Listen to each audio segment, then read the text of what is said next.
Amém. Meus irmãos, como a gente estava conversando aí na semana passada, esse tema, essa série que a gente tem estudado, a loucura do Evangelho, tá muito legal. A gente pega a loucura e escolhe o tema da mensagem. É muito bom. Você nem precisa pensar muito.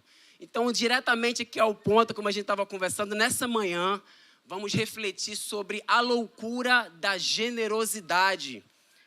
Então, pega seu caderno, sua caneta, abre seu note aí no aplicativo do celular e também abra sua Bíblia, que a gente vai acompanhar nesse momento e vocês podem fazer suas anotações durante a mensagem, para a gente conversar nos núcleos.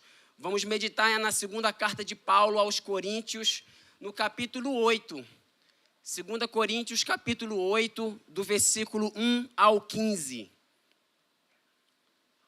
2 Coríntios 8, do 1 ao 15. E o texto diz o seguinte: também, irmãos, vos fazemos conhecer a graça de Deus concedida às igrejas da Macedônia, porque no meio de muita prova de tribulação manifestaram abundância de alegria, e a profunda pobreza deles superabundou em grande riqueza da sua generosidade. Porque eles, testemunho eu, na medida de suas posses, e mesmo acima delas, se mostraram voluntários, pedindo-nos com muitos rogos a graça de participarem da assistência aos santos. E não somente fizeram como nós esperávamos, mas também deram-se a si mesmo, primeiro ao Senhor, depois a nós pela vontade de Deus, o que nos levou a recomendar a Tito que, como começou, assim também complete esta graça entre vós. Como, porém, em tudo manifestais superabundância, tanto na fé, na palavra, como no saber, e em todo cuidado, e em nosso amor para convosco, assim também abundeis nesta graça. Não vos falo na forma de mandamento, mas para provar, pela diligência de outros, a sinceridade do vosso amor. Pois conheceis a graça de nosso Senhor Jesus Cristo, que, sendo rico, se fez pobre por amor de vós, para que pela sua pobreza vos tornasseis ricos. E nisto dou minha opinião, pois a vós outros que desde o ano passado principiastes não só a prática, mas também o querer, convém isto. Completai agora a obra começada, para que assim como revelastes prontidão no querer, assim a leveis a termo, segundo as vossas posses. Porque se há boa vontade, será aceita conforme o que o homem tem, e não segundo o que ele não tem.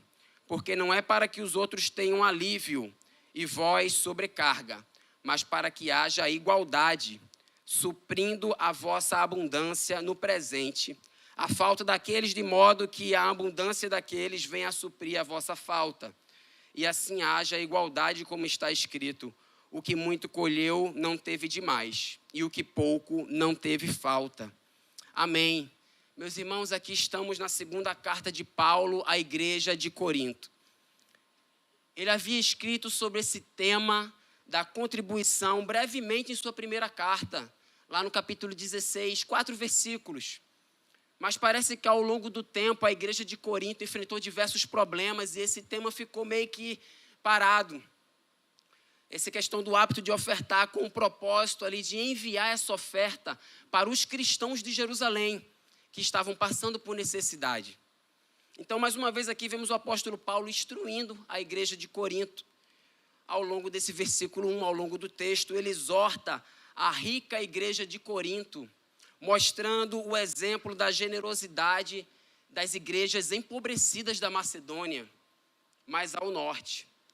Essas 3 igrejas que Paulo fundou na Macedônia são Tessalônica, Filipos e Bereia.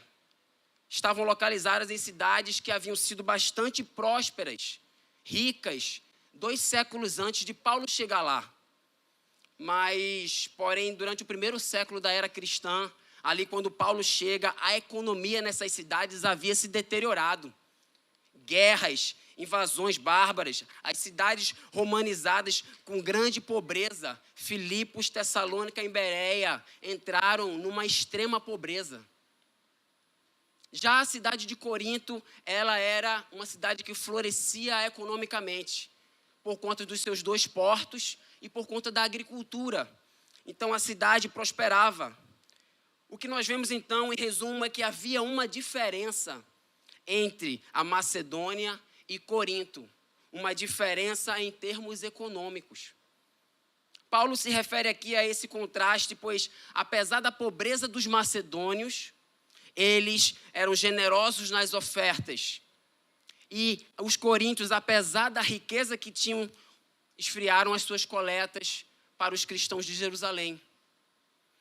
Então ele explica que contribuir para ajudar outros cristãos em necessidade era um resultado da graça divina. Era um resultado, ele explica como a graça tinha operado na sua vida, na vida daqueles cristãos. As suas atitudes se transformaram para que outros também pudessem conhecer aquela graça. Então Paulo diz que, assim como os cristãos da Macedônia se destacavam de forma notável nessa área, que os coríntios também precisavam se destacar nessa área. Mas não como uma competição, mas como uma forma de incentivo. Paulo ele usa palavras bem pensadas nesse texto, de uma forma como ele mostra a cautela e como esse tema é um tema sensível para aquela igreja também. O que havia acontecido aqui é que Tito tinha começado essa coleta em Corinto, ela tinha parado no ano anterior, mas pelos problemas da igreja ali, talvez, as coisas não caminharam, a igreja foi parando de fazer essa oferta para levar o suprimento para a igreja de Jerusalém. E agora Paulo estava enviando Tito novamente com essa carta para que ele pudesse concluir essa boa obra.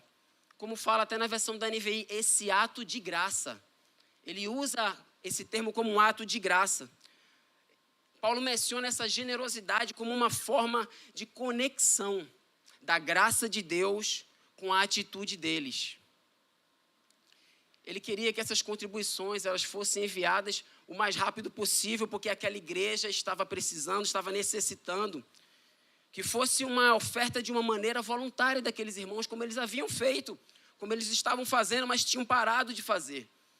Que eles pudessem enxergar a necessidade de que aquilo poderia suprir de uma forma grande a igreja de Jerusalém.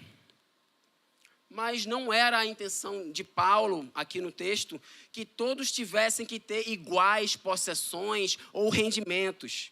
Mas a palavra igualdade no versículo 14, ela também pode ser traduzida como justiça.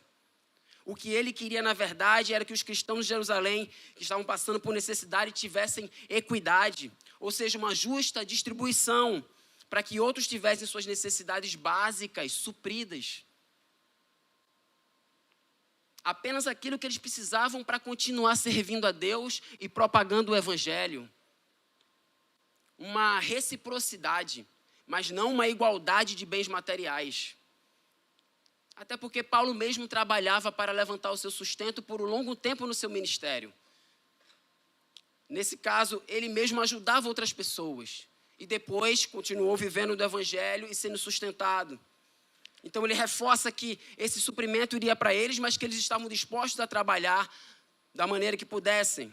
Ele reforça essa argumentação no versículo 15, usando o exemplo do povo de Israel lá em Êxodo 16, 18, em que diz que eles recolhiam o maná, a coleta diária. Todos os dias o povo de Israel recolhia aquele maná, só que muitas vezes os idosos, os mais fracos, recolhiam menos do que aqueles jovens vigorosos, que recolhiam mais do que essas pessoas. Então, mas no final o que acontecia era que o excesso de alguns compensava na deficiência que outros tinham recolhido. Então, pensando nesse contexto, meus irmãos, eu gostaria de pontuar 3 lições nessa manhã com vocês que podemos tirar desse texto. E a primeira lição, se você puder anotar, é: desenvolva o hábito de dar. O hábito de ser generoso, de ser generosa, o hábito de doação. Não é à toa que Atos 20, 35 diz que há mais felicidade em dar do que em receber. Meus irmãos, quando falamos em desenvolver o hábito de dar, eu não estou falando apenas numa área financeira, meus irmãos. Desenvolver um coração generoso é entender que no serviço ao Senhor, nós estamos constantemente abrindo mão de nossas necessidades em favor de outros. Precisamos ampliar os horizontes das nossas vidas para além de nós mesmos. se dedicar e se doar de todas as áreas da nossa vida, aprender a se colocar no lugar do outro, do necessitado, do pecador que precisa de graça. É entendermos e aprendermos como podemos fazer mais para o reino de Deus. Então, de acordo com o texto, no versículo 5, eles, os macedônios, entregaram-se primeiramente a si mesmos. Olha só, desenvolvermos esse hábito que é necessário, acima de tudo, colocando a vontade de Deus acima da nossa. Entender que Deus é quem merece todas as coisas, pela tamanha graça que recebemos dele. Meus irmãos, se você parar para pensar, tudo o que você tem é Deus que te deu. Tudo que temos, tudo que somos, é Ele quem nos dá. Não tem como fugirmos disso. O Senhor tem sustentado as nossas vidas em todas as áreas. Somos chamados filhos de Deus, somos chamados de seus filhos, por graça. Muitas vezes nós passamos os nossos dias cheio de trabalho, cheio de situações para resolver, tarefas para serem realizadas, cansados de uma correria que não para, que muitas vezes a gente não percebe o que acontece à nossa volta, que a gente não para ver o que está acontecendo com as pessoas que estão do nosso lado. Muitas vezes, se dessemos um pouco de atenção para ouvi-las, elas seriam eternamente gratas por nós. Muitas vezes nos sensibilizamos com pessoas ou até irmãos em Cristo longe de nós, em outro país, em outras localidades. Nos sensibilizamos com essas pessoas, mas não nos movemos para ajudar as pessoas que estão perto de nós, às vezes. Nos sensibilizamos, mas não agimos. Os cristãos de Corinto, apesar da fama negativa, eles recebem um elogio de Paulo no versículo 7. O que é que ele diz? Vocês se destacam em tudo. Se destacam na fé, na palavra, no conhecimento, na dedicação completa, no amor que vocês têm por nós. Destaquem-se também nesse privilégio de contribuir. É isso que Paulo diz. Eles conseguiam se doar em diversas áreas da sua vida, da sua espiritualidade. Mas agora Paulo pede para que eles se destacassem também nesse privilégio de contribuir, completando a obra que eles tinham começado, contribuir dando dos seus recursos. Isso não era um problema para os cristãos da Macedônia, da igreja da Macedônia, que por mais que estivessem passando por uma perseguição, por uma tribulação, extrema pobreza, eles tinham desenvolvido um hábito de dar. Dar quando tinham dinheiro, quando tinham recursos e quando não tinham esses recursos. Dar com generosidade ao ponto de suplicar a Paulo insistentemente o privilégio de poder participar da ajuda aos cristãos que estavam necessitados. Eles não só sabiam pelo que eles estavam passando, mas também estavam passando as mesmas necessidades. Viviam nesse contexto de pobreza. Isso é que é a loucura, meus irmãos. Ela vai contra toda essa matemática lógica e econômica comum da sociedade. Vai contra todo o senso comum que nós temos na nossa mente. A fórmula que os macedônios viviam é oposta ao que nós esperamos. Preste atenção nisso. A fórmula normal, o senso comum, seria a tribulação mais a pobreza. Resultado seria o quê? Uma tristeza e economia. Porque se eu passo por uma dificuldade, se eu estou pobre, o que é que eu faço? Eu me entristeço e tento economizar. Isso é o que nós esperamos. Porém, a fórmula dos macedônios, aprovada por Paulo, é que a tribulação mais a pobreza resultava em alegria e rica generosidade. Meus irmãos, como pode tribulação e pobreza virar alegria e rica generosidade? Transbordavam em rica generosidade. Que contraste! Isso é loucura! Como pode? Como pode? Eu não consigo entender isso. Essa semana eu estava conversando com Larissa. Como pode viver dessa maneira? É isso que o Evangelho faz nas nossas vidas. É isso que precisamos aprender. O que Paulo diz é: vocês se destacam em muitas coisas, mas olha, lhes falta se destacar na ação. Entretanto, eles, apesar da tribulação e da pobreza, tudo que estão passando, se destacam nessa área. Não deixaram de cumprir o seu papel como igreja. Isso é um choque. Essa é mais uma das facetas da loucura da generosidade. Ela vai contra toda a lógica comum. Como está escrito em 1 Coríntios 1, 25. Porque a loucura de Deus é mais sábia que a sabedoria humana. E a fraqueza de Deus é mais forte que a força do homem. Não tente entender. Diferente da liberdade financeira que o mundo prega, que tantas pessoas anseiam de você poder fazer escolhas de acordo com as suas vontades. Porque todas as suas necessidades já estão supridas. Então, eu alcancei a liberdade financeira, eu posso fazer tudo o que eu quiser. Diferente disso, meus irmãos. A liberdade financeira para Deus significa ter o suficiente para suprir adequadamente a sua casa, uma vida boa, uma vida comum, e ofertar generosamente com alegria para a obra de Deus. Essa é a liberdade, é viver a sua vida de maneira digna, justa, boa e ofertar para a obra de Deus. Nessa área eu tenho que precisamos aprender muitas coisas. Eu, principalmente, eu falei, Senhor, porque o Senhor deseja que eu fale sobre isso. Porque eu tenho tantas coisas para aprender na minha vida também. Aprender como guardar, como gastar, como ofertar. Achar um equilíbrio entre todas essas coisas e saber viver com tranquilidade. Ou com alegria, mesmo nos momentos mais difíceis.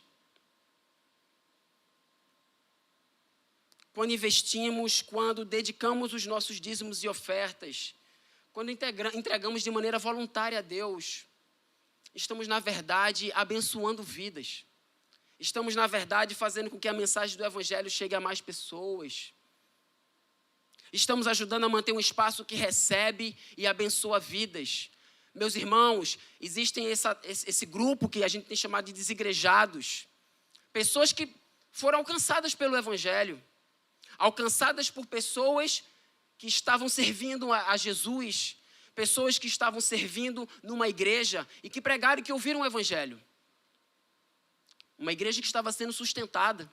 Essas pessoas hoje dizem que não há mais um tipo de vida dentro de uma comunidade. Então, como se alcança pessoas, como se mantém, como se prega o Evangelho, quando todos estão separados vivendo as suas vidas?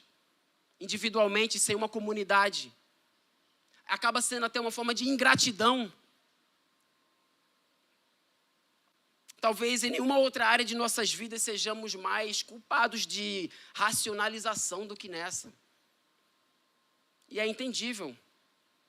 Quantos de nós já não nos machucamos em outros lugares, nessas áreas? Quantos de nós já não fomos enganados ou nos sentimos injustiçados nessas áreas? Entramos em crises em nossos relacionamentos por conta dessas áreas. Ou estamos vivendo uma crise nesse momento por conta dessa área.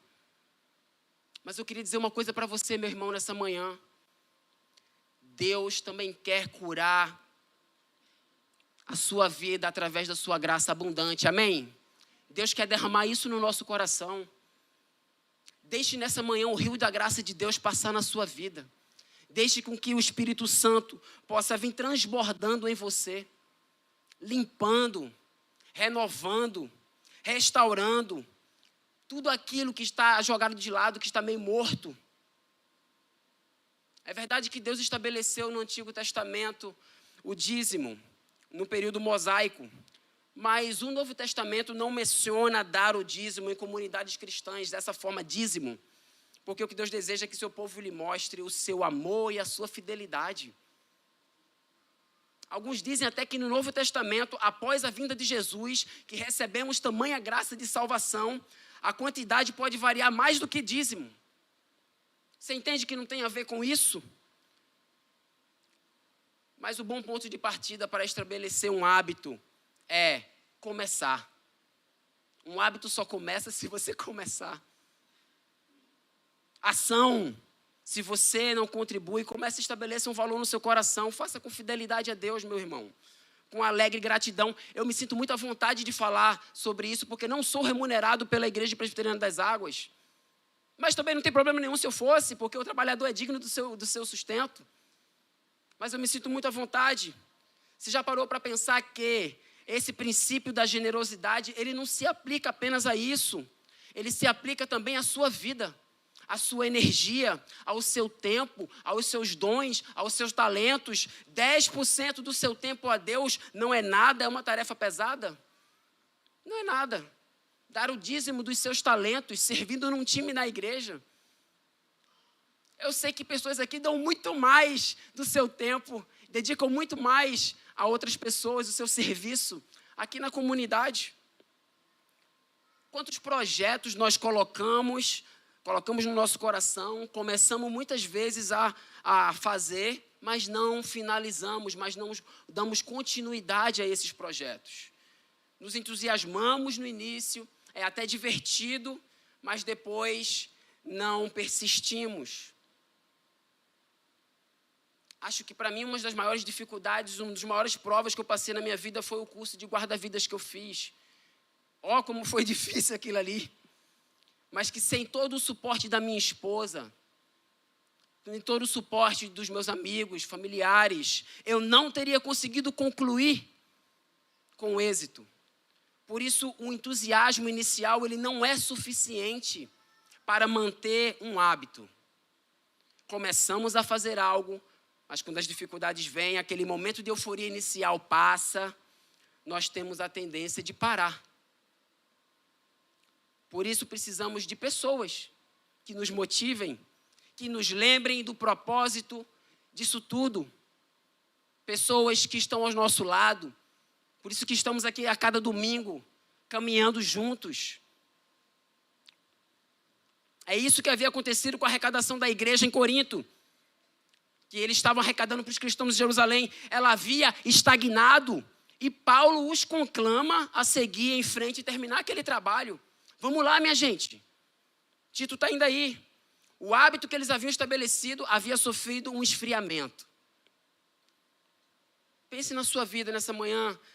Temos sido servos fiéis, generosos. Temos estabelecido os hábitos de dar e sido constantes nessas decisões. Ou temos desistido quando o entusiasmo inicial passa, as dificuldades surgem nas nossas vidas. As oportunidades de desenvolver um hábito de ser generoso, de dar com generosidade são muitas. O importante é começar com algo plausível, algo que você possa fazer. Alguns momentos Deus vai requerer de nós um passo maior de fé, é verdade. Mas não caia na cilada de se comprometer com Deus com o que ainda não pode dar. Em vez de começar a dar com aquilo que Ele já colocou nas suas mãos. Não caia no ativismo, servindo na nossa igreja acima das suas possibilidades. Em diversas áreas, em diversos times. E aí depois você é obrigado a parar tudo e não fazer mais nada. Entende?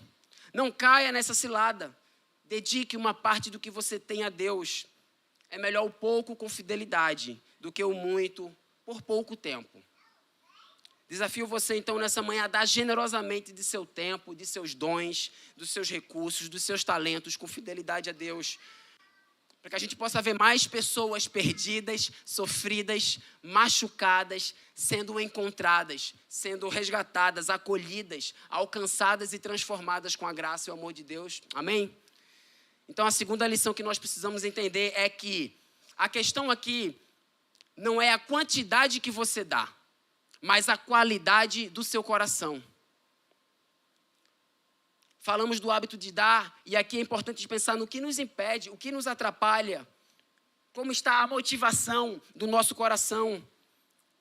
O oposto do hábito de dar é adquirir, possuir, receber, comprar. Precisamos sondar os nossos corações. Onde está o nosso prazer? Está mais em receber ou em doar? Achamos muitas vezes que dar do nosso tempo para algumas pessoas, para algumas coisas, passar tempo com elas é desnecessário. Será que somos generosos em dar o nosso tempo com prazer, de dedicar aquilo que nós temos mais precioso, que ficamos calculando a semana inteira, as coisas que a gente tem que fazer? Vemos no texto que os macedônios, eles eram um exemplo. O entusiasmo deles, que eles demonstravam em sua contribuição, era dirigido primeiramente ao Senhor. Era para Ele que eles estavam fazendo. Deus era o recebedor de toda essa gratidão. Gratidão por tudo que eles haviam recebido. Tamanha graça de ter encontrado a Jesus Cristo. Faziam conformidade até com 2 Coríntios 9:7, sem nem saber do texto. Cada um dê conforme determinou em seu coração, não com pesar ou por obrigação, pois Deus ama quem dá com alegria. O que importa é a boa vontade e não fazer coisas por obrigação. A boa disposição do coração é o que motiva a verdadeira generosidade. Independente de quão pequeno seja aquilo que você dedica. Às vezes seu tempo é curto, sua dedicação e serviço parece que são pouco aos seus olhos.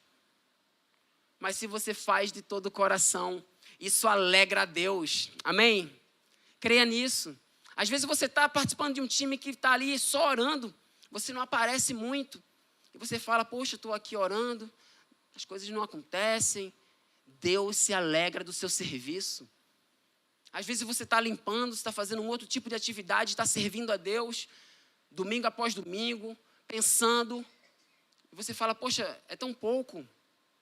Mas você faz aquilo de todo o coração. Deus se alegra com você, meu irmão. Creia nisso.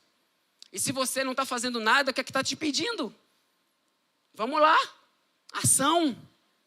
Podemos ver isso no exemplo da viúva pobre. Em Marcos 12, 41, 44. Ela é o exemplo claro de quem colocou isso em prática. Colocou essa lição em prática. Ela não queria ser notada, a viúva pobre, como aquelas pessoas que estavam ali, aqueles grandes ricos que colocavam quantias enormes para serem vistos pelas outras pessoas. Ela estava ali, ela não possuía segundas intenções. Ela ofertou com um sacrifício agradável a Deus. Ela ofertou o que ela tinha de mais precioso com sinceridade. A motivação que Deus deseja é essa, um coração alegre, generoso, cheio de amor. Amor por Ele. Damos para agradar a Deus, para cumprir a sua vontade. Servimos conforme Deus colocou no nosso coração. Um ato voluntário para manter a obra de Deus e abençoar outras vidas. Esses novos cristãos gentios da Macedônia, meus irmãos, em sua maioria, estavam passando por necessidade. E, consequentemente, poderiam ter incluído nisso, essas tribulações todas, a perda dos seus empregos, ou uma queda na renda deles.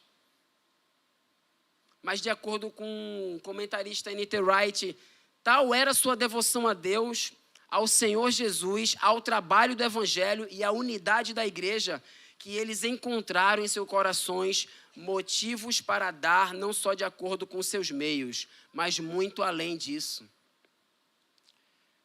Então, a questão é que conforme nos aproximamos de Deus, estamos intimamente ligados a Ele e o servimos com a motivação correta e um coração cheio de amor, entendemos que Ele deseja também que sejamos um canal pelo qual a graça dEle alcança outras pessoas. Que sejamos esse canal pelo qual Deus será exaltado através da sua vida, encontrando outras pessoas, através do Evangelho. Isso nos leva à terceira e última lição, meus irmãos, que é que a maior riqueza que podemos ter nessa vida é a graça da salvação em Jesus Cristo. Deus foi generoso ao dar o seu Filho por nós. Ele abriu a mão da sua glória, veio ao mundo. Jesus nos dá o maior exemplo de generosidade e doação. Nós recebemos de graça pela fé aquilo que Jesus fez por nós na cruz. Não nos custou nada. Porém, para Ele foi um alto preço. que não foi pago com barras de ouro ou diamantes, mas a graça da salvação foi paga com o sangue de um inocente, de Jesus Cristo, derramado em favor de muitos. João 3,16 diz que Deus amou o mundo de tal maneira que deu o seu Filho. Ele deu o seu Filho unigênito para que todo o que nele crê não morra, mas tenha vida eterna. Ninguém tirou a vida dele, mas Deus deu voluntariamente, espontaneamente o seu Filho, o seu bem mais precioso, para que fôssemos redimidos, libertos do jugo do pecado e restabelecêssemos esse relacionamento rompido por conta do pecado. Se essa é a maior riqueza dessa vida, meus irmãos, o maior ato de generosidade é nos doarmos de forma altruísta e voluntária para que mais pessoas possam conhecer e receber essa riqueza. Amém? Assim como os coríntios receberam a graça divina, assim devem eles demonstrar a graça a outros. Assim como nós aqui da Igreja das Águas recebemos a graça divina, devemos demonstrar a outros essa graça. Filipenses 2,4 diz que cada um cuide não somente dos seus interesses, mas também dos interesses dos outros. Seja a atitude de vocês a mesma de Cristo Jesus, que, embora sendo Deus, não considerou que o ser igual a Deus era algo que devia apegar-se, mas esvaziou-se a si mesmo, vindo a ser servo, tornando-se semelhante aos homens. É sobre isso que Paulo fala no versículo 9, meus irmãos.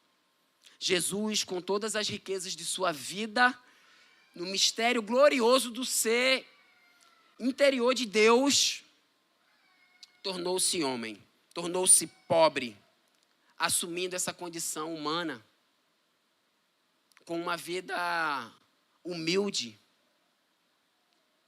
Andou, viveu aqui para que nós, que somos pobres pecadores, nos tornássemos ricos pela fé nele. Aleluia. Por isso pensar, meus irmãos, a loucura da generosidade é entender que podemos ser esse canal, levando Jesus a todos através do que temos, através de um canal por onde o amor e a graça de Deus são demonstrados em ações de generosidade e doação. Aleluia. A loucura da generosidade deve nos levar, meus irmãos, a sair do local em que estamos.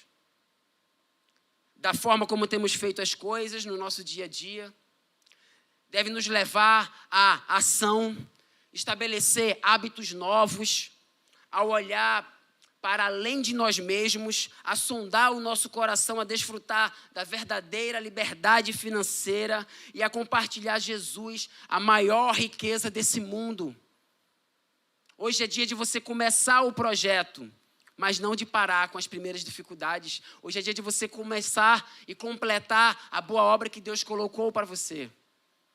Faça isso, faça com alegria, faça com um coração desejoso em agradar a Deus. E que Deus nos abençoe. Vamos orar, meus irmãos. Senhor, muito obrigado, Senhor. Nós te louvamos nessa manhã, te agradecemos. Essa aqui é a tua palavra, Senhor, como ela fala, como ela confronta os nossos corações. Essa tua palavra, ela é viva. Por isso nós te pedimos nessa manhã que o Senhor transforme, continue modificando aquilo que está no nosso coração, renovando, restaurando, nos dando entusiasmo, nos dando ânimo para começar, para estabelecer novos hábitos de vida. Queremos dar ao Senhor o nosso melhor, o que temos, nossas energias, nosso tempo, com sabedoria, nossos recursos. Não porque o Senhor precise, mas porque nós sabemos e entendemos que pessoas precisam ser acolhidas e encontrar essa riqueza do teu amor. Nos ajuda nessa manhã, Senhor, a sermos esse canal por onde passa a tua graça, o teu amor e é levado a outras pessoas.